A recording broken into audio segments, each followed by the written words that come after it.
Dans ce beau passage du prophète Jérémie, Dieu se compare à un simple artisan qui travaille de ses mains dans l'intimité de son atelier. Dans la description du travail de ce potier avec le vase qu'il façonne, on peut y percevoir de la tendresse, par son toucher léger et précis sur la glaise, comme dans son regard attentif qu'il pose sur son ouvrage. On imagine aussi sa patience, l'amour de son métier, son désir de perfection quand il façonne son œuvre. Le temps ne compte pas pour lui.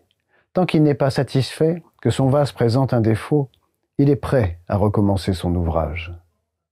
C'est en contemplant cette scène que la parole de Dieu est adressée à Jérémie, pour qu'il rappelle au peuple d'Israël qu'il est dans la main de Dieu comme l'argile dans la main de ce potier. Comment accueillir aujourd'hui dans la foi cette prophétie de Jérémie? Reconnaître nous aussi que nous sommes dans la main de Dieu et que c'est lui qui nous façonne, et que pour cela nous n'avons qu'à nous laisser faire. De toute façon, c'est lui qui reprend l'ouvrage pour l'amener à la perfection qu'il désire. Si telle est notre compréhension de cette parole de Dieu, où est alors notre liberté? Quelle peut être notre participation à l'œuvre de Dieu? À quelle fécondité notre foi est-elle appelée?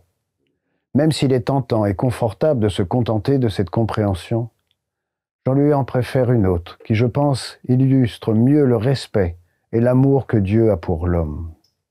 Non pas seulement reconnaître, mais accepter librement que nous sommes dans la main de Dieu, en nous y abandonnant avec humilité et confiance, avec la certitude que Dieu connaît mieux nos imperfections que nous-mêmes, nos blessures intérieures, nos réticences, nos fautes si petites soient-elles, qui sont autant de grains de sable dans l'argile de nos vies, grains de sable qui empêchent l'œuvre de Dieu d'être parfaite.